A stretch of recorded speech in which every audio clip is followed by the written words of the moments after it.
Hello everyone, I am Sujin Bharadwaj and today I am going to discuss the next topic of our lesson number 13.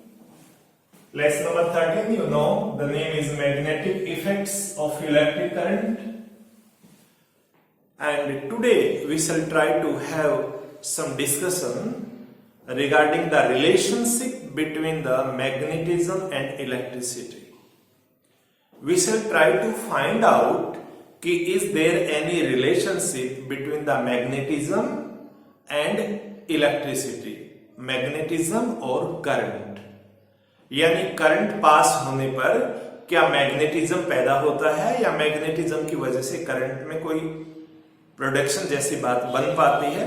We shall try to have a little discussion about this topic today. So as the name suggests, it is the relationship between magnetism and electricity. Right बेटा? तो ये चीज आप बच्चों ने ध्यान करनी है. अब देखिए, whenever we discuss this thing, at the very initial time, जैसे previous video में मैंने आप बच्चों को बताया था, in 1600 AD, there was a scientist and he wrote a book, The Magnet. आप बच्चों को नाम याद होना चाहिए, ठीक है? अब जब उस बुक के बारे में बात आती है तो ये आता है कि बहुत एलोबरेट वे में उन्होंने मैग्नेटिज्म के बारे में उस बुक में लिखा है, ठीक है. अब जब हम बात करते हैं अर्लियर टाइम की, तो अर्लियर टाइम पर there was not any consideration between the connection of electricity and magnetism, यानी लोग ये मान के चलते थे there is no connection, there is no connection, no relation, ठीक है, किसके बीच में, बिटवीन मैग्नेटिज्म एंड करंट. इन दोनों के बीच में कोई रिलेशन नहीं है. मैंने इलेक्ट्रिसिटी की जगह करंट लिख दिया है, एक ही बात है, flow of charge, that is called current. Later on it was realized, बाद में लोगों को लगा कि नहीं यार, कुछ तो ऐसा है जो इन दोनों चीजों में सिमिलरिटी, दोनों चीजों में कनेक्शन, शायद कोई न कोई कनेक्शन है. कैसे पता लगा? थोड़ा सा लोगों ने कंपेयर किया प्रॉपर्टीज को. कैसे प्रॉपर्टीज को कंपेयर किया? अगर एक तरफ हम मैग्नेट लिखते हैं कि मैग्नेट हमारे पास, दूसरी तरफ हम इलेक्ट्रिसिटी लिखते हैं,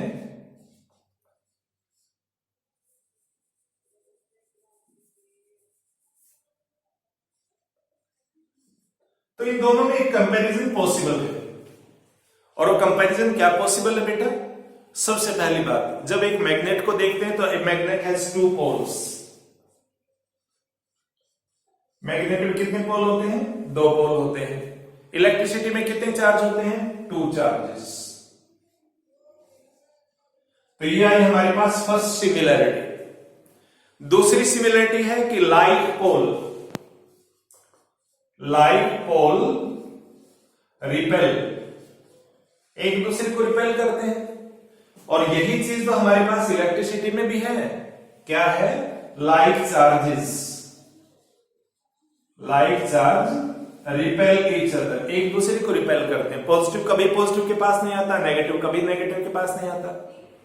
एंड नेक्स्ट अगर हम बात करें लाइक की बजाय अनलाइक चार्ज है, तो इसी तरह से अनलाइक पोल्स हो जाएगा. Unlike poles attract each other, और इसी तरह से हमारे पास हम कहेंगे unlike charge attract each other. एक दूसरे को क्या करते हैं बेटा? अट्रैक्ट करते हैं. यस और नो?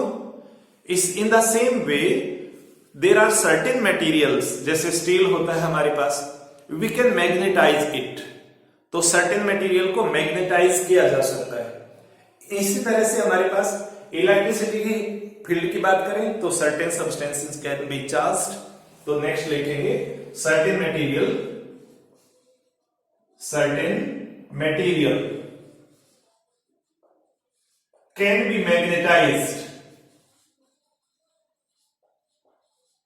उनको आप मैग्नेटाइज कर सकते हैं. इसी तरह से certain substance can be charged.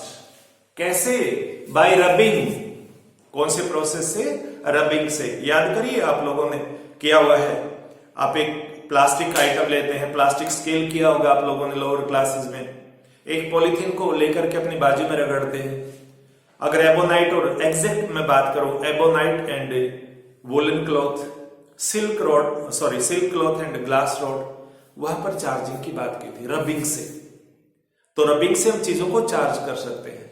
In the same वे अगर आपके पास एक मान लीजिए स्टील वायर है ये, और ये आपके पास एक मैग्नेट है, मैग्नेट का ये मान लीजिए नॉर्थ पोल है, ये मान लीजिए साउथ पोल है। इस मैग्नेट को आप करते करते इस एंड तक ले आए, यहां तक ले आए ऐसे।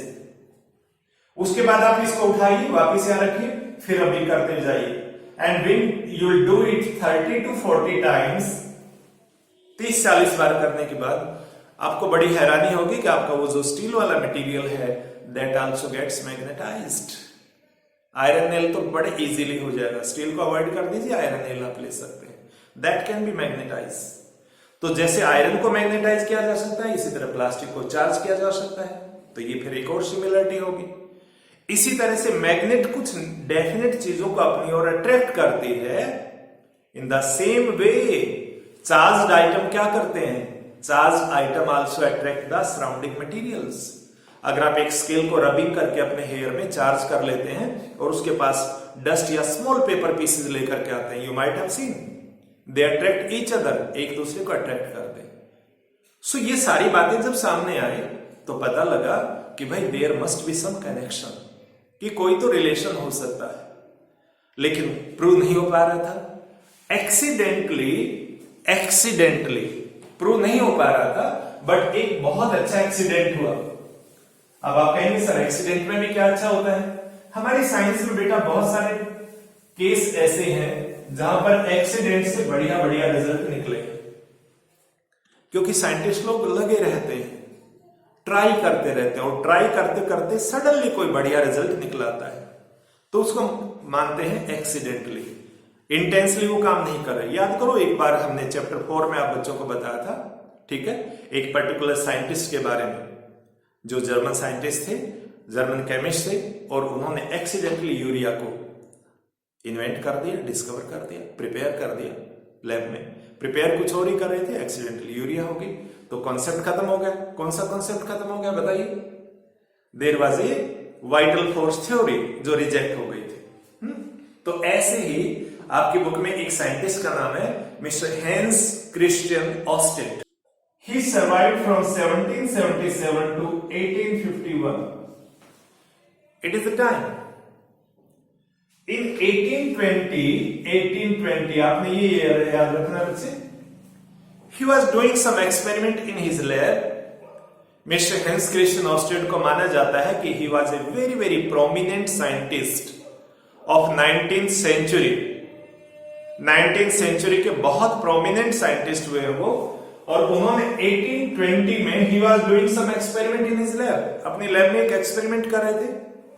सडनली he saw कि अगर कोई करंट कैरिंग वायर है, and this current carrying wire was lying near by A compass, उसके पास में एक मैग्नेटिक कंपास पड़ा हुआ था। मैग्नेटिक कंपास आप बच्चों को दिखाया था मैंने लास्ट वीडियो में, ध्यान होगा। तो मैग्नेटिक कंपास के पास जैसे ही वायर में से करंट फ्लो हुआ, ही सडनली नोटिस्ड कि जो मैग्नेटिक कंपास पहले अगर इस तरह से है, ये मान लीजिए इसका नॉर्थ पोल है, ये मान लीजिए साउथ पोल है लोअर साइड में, as the current pass through this wire, जो वायर उस कंपास के साइड में रखा हुआ है, उसके ऊपर नहीं रखा, उसके नीचे नहीं रखा, उसके साइड में, जैसे करंट पास हुआ, सडनली ही नोटिस्ड कि this magnetic compass got deflected. इसमें डिफ्लेक्शन होता है, मैंने ये जो एरो मार्क बताया डिफ्लेक्शन के लिए दिखा दिया, ठीक है। डिफ्लेक्शन को आप ऐसे समझेंगे, अगर ये मान लीजिए हमारे पास मैग्नेटिक कंपास है, it suddenly changes its direction, that is called deflection, and that deflection में बी टुवर्ड्स द आउटसाइड और inside, it will depend on the direction of current. आगे बताऊंगा एक एक्टिविटी में। सो ये नोटिस, और जैसे उन्होंने नोटिस किया तो उनके दिमाग में तुरंत ये आइडिया क्लिक कर गया कि भाई अगर हमारे पास कंपास के अंदर, मैग्नेटिक नीडल के अंदर डिफ्लेक्शन आया है, क्योंकि मैग्नेटिक नीडल तो मैग्नेटिज्म के बिना हिलती नहीं है, आप बाहर से उसको हवा से फूंक मार के या ऐसे हिला करके you can't change its direction, magnetic compass की डायरेक्शन केवल एक ही चीज से चेंज होती है और वो क्या है, मैग्नेटिक फील्ड। इसका मीनिंग ये हुआ कि हमारे पास ये जो करंट कैरिंग वायर है, इसकी सराउंडिंग में कोई ना कोई मैग्नेटिक फील्ड डेवलप होता है। तो ये चीज आप बच्चों को नोटिस करनी है कि करंट कैरिंग जो वायर है, इसकी सराउंडिंग में कोई मैग्नेटिक फील्ड डेवलप हुआ होगा। दोबारा फिर बताऊंगा इसके बारे में। ये कब नोटिस हो गया, 1820 में। और मिस्टर हेंस क्रिस्टियन ओर्स्टेड को इस डिस्कवरी की वजह से मैग्नेटिक फील्ड, आप बच्चे जानते हैं what is magnetic field? Magnetic field जिसको रिप्रेजेंट करने के लिए आप कैपिटल बी यूज करते हैं और उसके ऊपर एक एरो मार्क भी लगाया जाता है। एरो मार्क ये शो करता है कि magnetic field is a vector quantity. Vector quantity वो होती है जिनके अंदर मैग्नीट्यूड एंड डायरेक्शन दोनों चीजें होती है। So magnetic field is a vector quantity. तो मैग्नेटिक फील्ड के बारे में इसकी स्ट्रेंथ को शो करने के लिए जो यूनिट यूज की जाती है, हालांकि एसआई यूनिट अलग है। SI unit is Tesla. Non SI unit जिसको सीजीएस यूनिट भी कहते हैं, दैट इज गॉस। टेस्ला और गॉस में रिलेशन मैंने लास्ट वीडियो में भी बताया था। अगर मैं यहां टेस्ला लिखता हूं, 1 Tesla is equal to 10 raised to power 4 gauss, GAUSS gauss. याद रहेगी बात आपको। लेकिन मिस्टर हेंस क्रिस्टियन ओर्स्टेड ने ये डिस्कवरी दी दुनिया को।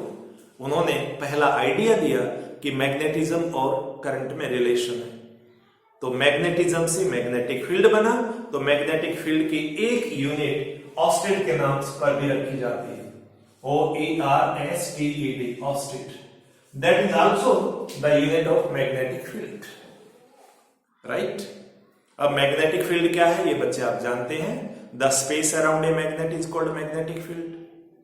Space around a magnet is called magnetic field. Magnetic field को शो करने के लिए एक मैग्नेट की सराउंडिंग में हम कुछ लाइन शो करते हैं। If it is a magnet, मान लीजिए हमारे मैग्नेट है, इस मैग्नेट की सराउंडिंग में मैग्नेटिक फील्ड है, ये शो करने के लिए कुछ लाइन शो की जाती है। लाइनें कहां से पता लगती हैं? अगर आप अपनी बुक देखेंगे एनसीईआरटी, तो एनसीईआरटी में एक फिगर है 13.3। 13.3 फिगर में ये शो किया गया है कि अगर आप एक कंपास यहां पर रखते हैं, मैग्नेटिक नीडल आप यहां पर रखते हैं, let it is the north pole of the magnet, magnet का नॉर्थ पोल है, then the north pole of this compass, इस कंपास का नॉर्थ पोल ऊपर की तरफ जाएगा, यहां इधर आ जाएगा इसका साउथ पोल। जहां नॉर्थ पोल आता है, अगर दोबारा कंपास को आप वहां रखेंगे तो कंपास का नॉर्थ पोल डिफ्लेक्ट होकर इधर चला जाएगा। फिर आप इसको आगे रखेंगे, दोबारा से घुमा करके रखेंगे, इसका नॉर्थ पोल इधर आ जाएगा। फिर आगे रखेंगे, नॉर्थ पोल इधर आ जाएगा। फिर आगे रखेंगे, नॉर्थ पोल इधर आ जाएगा। फिर रखेंगे, नॉर्थ पोल यहां आएगा। फिर रखेंगे, नॉर्थ पोल यहां आ जाएगा। अब ये एरो मार्क ये शो करते हैं कि कंपास की जो नॉर्थ पोल है वो धीरे धीरे घूम करके नॉर्थ डायरेक्शन से किधर आ गया, साउथ की ओर। और सेम एक्टिविटी अगर आप नीचे की साइड रिपीट करेंगे तो again there will be and deflection like this. अगर इन डॉट्स को मिला दिया जाए तो दोबारा फिर एक लाइन नीचे भी बन जाएगी। एक बन सकती है, एक से ज्यादा भी बना सकते हैं। There can be so many lines. और इन सभी लाइनों को आप बच्चे क्या बुलाते हैं? Magnetic lines of force. क्या बोलते हैं बेटा? Magnetic lines of force. ये मैग्नेटिक लाइंस ऑफ फोर्स यहां पर पोल के आसपास दे आर क्राउडेड। क्राउडेड का मतलब यहां बहुत भीड़ होती है, और भीड़ का मतलब यहां पर मैग्नेटिक फील्ड की स्ट्रेंथ क्या होती है? मैक्सिमम होती है। मैग्नेटिक फील्ड लाइन मैग्नेट के बाहर नॉर्थ से साउथ की ओर रहती है, अंदर आए तो पैरेलल हो जाती है। और जहां ये नॉर्थ से साउथ की ओर जाएंगे, दे विल कंटिन्यूअसली, बीच में कोई गैप नहीं है, ठीक है। इसलिए मैग्नेटिक फील्ड लाइन को बोलते हैं they are the continuous curve arising from north pole and merge into the south pole, ठीक है। ये बात आपको याद रहेगी। और इसकी बाकी प्रॉपर्टीज आप लोगों को पहले वाली वीडियो में पूरी बता चुका हूं। यूनिफॉर्म मैग्नेटिक फील्ड बताया था वहां पर, नॉन यूनिफॉर्म मैग्नेटिक फील्ड बताया हुआ है, वीक मैग्नेटिक फील्ड बताया और स्ट्रॉन्ग। अगर वो जानना है आपको तो पहले वाला वीडियो देखिए, फिर आपको पता लग जाएगा कि मैग्नेटिक फील्ड इतनी तरह का भी हो सकता है, ठीक है। अगली चीज हमने जो देखनी है यहां पर, हमारी बुक में एक और इंटरेस्टिंग एक्टिविटी है, and that activity is activity 13.4। NCERT की बात करो, activity 13.4। In this activity an electric circuit is setup. एक इलेक्ट्रिक सर्किट बनाया गया है और उस इलेक्ट्रिक सर्किट में यहां रखा गया है, यहां पर आपके पास बैटरी है लाइक दिस,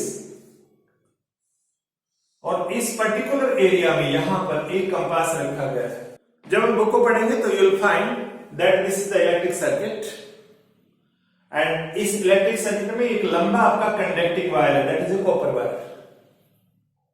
अब इस कॉपर वायर को लेकर के जो आपकी कंपास है, कंपास को आप इसके बिल्कुल पैरेलल भी रख सकते हैं और इस वायर को उसके ऊपर से भी ले जा सकते हैं। It is up to you. Compass का जो नॉर्थ पोल और साउथ पोल है, इस तरह से it should be the north and it should be the south. ये पोजीशन होनी चाहिए कंपास की। अगर वायर बिल्कुल ऊपर है तो आपको दिखेगा नहीं, ठीक है। तो इस तरह से हो जाएगा, ये नॉर्थ पोल है हमारे पास, ये साउथ पोल हो जाएगा नीचे की तरफ। अभी करंट फ्लो नहीं कर रहा है। नाउ देयर इज ए की, ये आपके पास पॉजिटिव टर्मिनल है, ये आपके पास नेगेटिव टर्मिनल है, और जैसे हम पॉजिटिव और नेगेटिव की बात करें, ठीक है, पॉजिटिव और नेगेटिव की बात करें, या एक बार जैसा बुक में बताया गया है मैं उसी को रिपीट कर देता हूं। इधर हम नेगेटिव टर्मिनल लेते हैं और इधर हम पॉजिटिव टर्मिनल लेते हैं। Now the current will pass like this. Current इस तरह से फ्लो होगा। की को आपने इंसर्ट किया, as you insert the key current will pass. जैसे करंट पास होगा बेटा, इसमें बहुत इंटरेस्टिंग चीज हो गई। हमारी कंपास जो बिल्कुल साइलेंट रखी हुई है, जो अनडिस्टर्ब रखी हुई है, एज वी इंसर्ट द की को आपने इंसर्ट किया और की को इंसर्ट करते क्या होगा, करंट फ्लो होना शुरू हो जाएगा। अब जैसे करंट फ्लो होना शुरू होगा, current will flow like this. Positive ये है, नेगेटिव ये है, and to your surprise you will notice, आपको दिखाई देगा कि जो कंपास हमारे पास पहले साइलेंट रखी हुई थी, suddenly there is a deflection. और वो डिफ्लेक्शन कहां दिखाई देगा आपको, deflection, you will see the deflection like this, कि जो कंपास की नीडल यहां पर है वो बाहर की ओर आ गई, ऐसे आउटसाइड आ गई। आउटसाइड है तो इसको ईस्ट डायरेक्शन कह सकते हैं। जैसे मैप बनाते हैं ना, मैप में शायद आप बच्चों को पता होगा, ये हमारे पास नॉर्थ होता है, ये साउथ होता है, इधर आपके पास ईस्ट होता है, और इधर कौन सा होता है, it is east and it is west. तो जो आपका कंपास पहले ऐसे रखा हुआ था, देखिए यहां से पहले ऐसे रखा हुआ है, सडनली नॉर्थ पोल इधर आ गया, इसलिए एरो मार्क मैंने यहां पर बनाया, it deflect towards the east side. कई बार हम इसे ईस्ट साइड कहते हैं, और कुछ बुक में लिखा होता है compass get deflected out of the circuit, कि सर्किट से बाहर की ओर आ गई हो। अब कंपास अगर बाहर की ओर आई है, इसका मतलब करंट पास होने पर कहीं मैग्नेटिक इफेक्ट क्रिएट हुआ, अदरवाइज कंपास तो बिना मैग्नेटिक इफेक्ट के हिलते नहीं है। सेकेंडली क्या ऑब्जर्व करेंगे आप, सेम एक्टिविटी में, एक्टिविटी जो 13.4 है आपकी, इसका जो ये ए पार्ट था, अगर इस ए पार्ट की बजाय हम इसका बी पार्ट पढ़ेंगे, आप अपनी बुक में देखेंगे बी पार्ट में एक डिफरेंस क्रिएट किया गया है। क्या डिफरेंस क्रिएट किया गया है, circuit is same, circuit same है, ये आपकी कंपास है उसी तरह से, ये इसका नॉर्थ पोल है ऊपर, ये साउथ पोल है। अब की बार हमारे पास जो बैटरी है, बैटरी का negative positive they have been changed. देखो यहां पर पॉजिटिव हमारे पास लेफ्ट हैंड साइड में है, यहां पॉजिटिव राइट हैंड साइड में चला गया।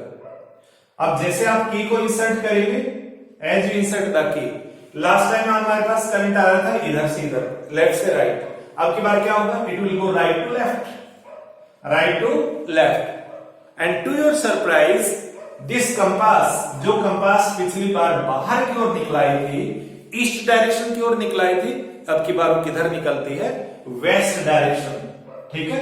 यानी जो ये यहां पर आपको दिखाई दे रही है, it shift like this to west. It means as we have change the direction of current, as we have change the direction of current, the direction of magnetic field has changed. Magnetic field की direction change हो जाती है। इसका meaning ये निकला कि there is a close relation between magnetism and electricity. There is a close relationship between magnetism and electricity. इस magnetism की जो डायरेक्शन है वो किस तरह से हम फाइंड आउट कर सकते हैं, मैग्नेटिज्म किस तरह क्रिएट होता है, magnetic field line current carrying conductor के सराउंडिंग में कैसे बनती हैं, इसके बारे में हम नेक्स्ट क्लास में डिटेल में पढ़ेंगे। तो वेट करिए नेक्स्ट क्लास के लिए। थोड़ा सा आइडिया देता हूं नेक्स्ट क्लास में क्या होने वाला है। नेक्स्ट क्लास में हम करंट कैरिंग कंडक्टर के बारे में बात करेंगे। करंट कैरिंग कंडक्टर बेटा वो आइटम होता है जिसमें कंटिन्यूअसली करंट फ्लो कर रहा है। मान लीजिए आपके पास एक कॉपर वायर है, उस कॉपर वायर में करंट पास हो सकता है, that is why copper wire is a conductor. लेकिन अगर कॉपर वायर के दोनों एंड आपने किसी सेल या बैटरी से जोड़ रखे हैं और की को इंसर्ट किया हुआ है और करंट अगर वायर में लगातार फ्लो कर रहा है, तो उस केस में कॉपर वायर को आप कंडक्टर कहने के बजाय बोलेंगे करंट कैरिंग कंडक्टर। ठीक है। So current carrying conductor is a device और material in which the current is continuously flowing. बात समझ में आ रही है? तो ये बात आप बच्चों को ध्यान करनी है कि करंट उसमें लगातार फ्लो करता रहता है। अगली चीज जो आप बच्चों को ध्यान करनी है कि करंट जब भी फ्लो करेगा तो उसके सराउंडिंग में मैग्नेटिक फील्ड क्रिएट होगा, और मैग्नेटिक फील्ड अगर क्रिएट होता है तो मैग्नेटिक फील्ड क्रिएट होने से जो आपके करंट का सराउंडिंग एरिया है वो एक तरह से मैग्नेट की तरह बिहेव करने लग जाता है। उसकी डायरेक्शन किस तरह से हम फाइंड आउट कर सकते हैं, इसके बारे में एक लॉ आएगा जिसको हम राइट हैंड थंब रूल बोलेंगे, उसके बारे में नेक्स्ट क्लास में आपसे बात करते हैं। ठीक है, क्लियर? तो एक चीज और ध्यान करेंगे, अभी इस वीडियो में पीछे हमने एक सीरीज शुरू की थी कि हर वीडियो के एंड पर बड़ा इंटरेस्टिंग सा क्वेश्चन आप लोगों से पूछा जाता था, तो आप लोगों ने मुझे एक क्वेश्चन का आंसर करना है। तो अभी हम लोग ऐसा यूनिट की बात करते हैं कि मैग्नेटिक फील्ड की जो ऐसा यूनिट है वो टेस्ला है। तो निकोला टेस्ला एक साइंटिस्ट का नाम है। ठीक है। उन्होंने करंट की, हम एसी और डीसी दो टाइप का करंट जानते हैं, तो निकोला टेस्ला ने करंट की एक टाइप को इन्वेंट किया। उन्हीं के टाइम पर एक दूसरे और साइंटिस्ट हुए, उन्होंने करंट की एक दूसरी टाइप को इन्वेंट किया। तो आप बच्चों ने मुझे यह बताना है कि दूसरे साइंटिस्ट का नाम क्या है और उन्होंने कौन सी टाइप के करंट को इन्वेंट किया था। अल्टीमेटली निकोला टेस्ला की उस सारी लड़ाई में, that was a war of current, उस घटना को कहते हैं वॉर ऑफ करंट, कि करंट को लेकर के लड़ाई थी। चलो मैं हिंट दे देता हूं, एसी और डीसी को लेकर के लड़ाई थी। तो आपने मुझे दूसरे साइंटिस्ट का नाम बताना है और यह भी बताना है कि अल्टीमेटली कौन से टाइप के करंट की विन होती है सारी लड़ाई में। ठीक है। So wait for the next video. Till then stay safe, stay healthy. Thank you.